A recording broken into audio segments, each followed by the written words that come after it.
जय श्री राम मित्रों। आज की कहानी है लक्ष्मी नारायण की सच्ची पौराणिक कथा। और चैनल पर नए हों तो चैनल को सब्सक्राइब अवश्य करें। प्रभु राम आपका कल्याण करेंगे। दोस्तों, आज हम आपको जो कथा सुनाने जा रहे हैं वह एक सच्ची घटना है जिनका जिक्र कुछ पौराणिक ग्रंथों में भी मिलता है। एक बार भगवान नारायण लक्ष्मी जी से बोले, लोगों में कितनी भक्ति बढ़ गई है, सब नारायण नारायण करते हैं। तो लक्ष्मी जी बोली, आपको पाने के लिए नहीं, मुझे पाने के लिए भक्ति बढ़ गई है।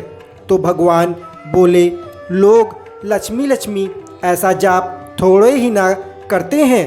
तो माता लक्ष्मी बोली कि विश्वास ना हो तो परीक्षा हो जाए।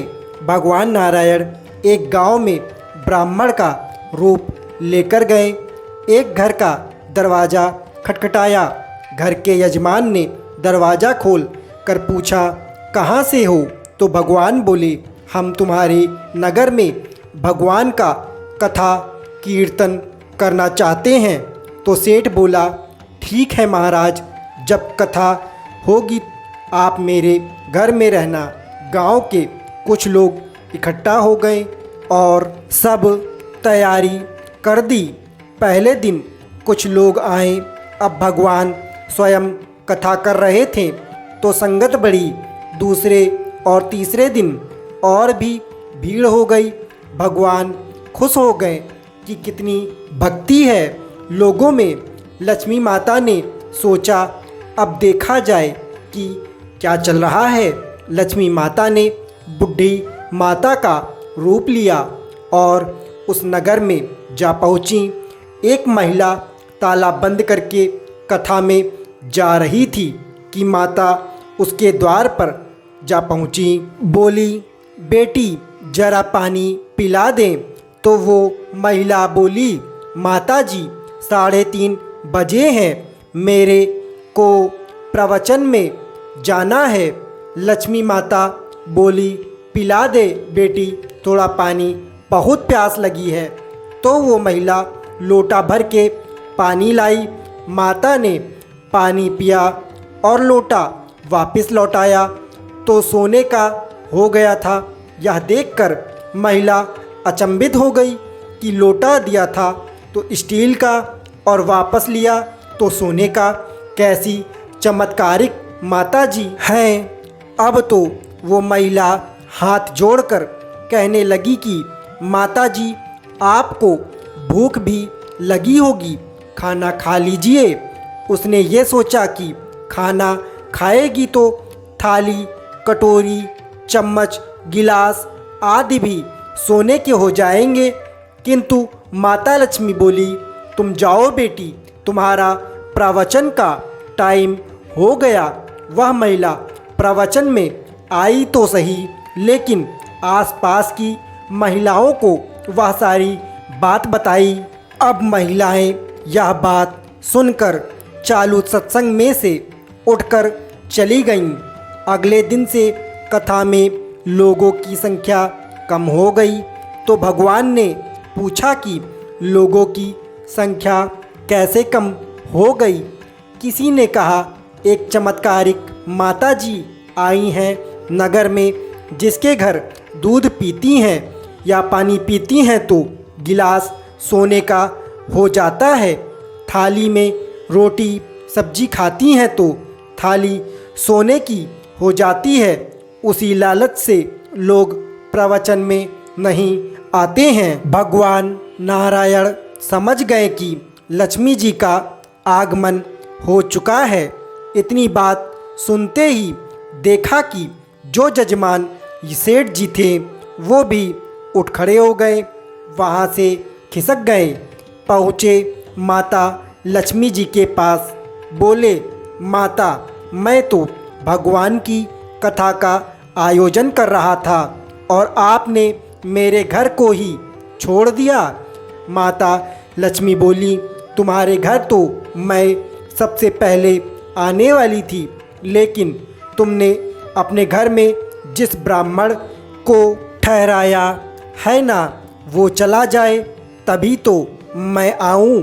सेठ जी बोले, बस इतनी सी बात, अभी उनको धर्मशाला में कमरा दिलवा देता हूँ। जैसे ही सेठ ब्राह्मण के पास आए तो सेठ जी बोले, महाराज आप अपना बिस्तर बांधो, आपकी व्यवस्था अब से धर्मशाला में कर दी है। महाराज बोले, अभी तो 2 से 3 दिन बचे हैं कथा के, यहीं रहने दो। सेठ बोले, नहीं नहीं, जल्दी जाओ, मैं कुछ नहीं सुनने वाला, किसी और मेहमान को ठहराना है। इतने में लक्ष्मी जी आईं और कहा कि सेठ जी आप थोड़ा बाहर जाओ, मैं इनसे निपट लेती हूँ। माता लक्ष्मी जी भगवान से बोली, प्रभु अब तो मान गए ना?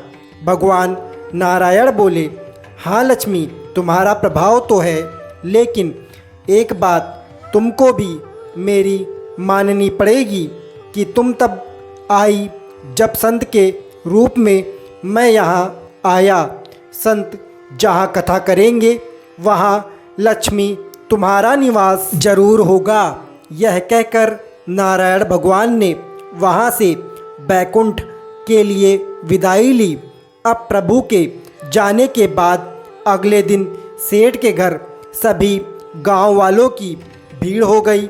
सभी चाहते थे कि यह माता सभी के घरों में बारी बारी आएं, पर यह क्या, लक्ष्मी माता ने सेठ और बाकी सभी गांव वालों को कहा कि अब मैं भी जा रही हूँ।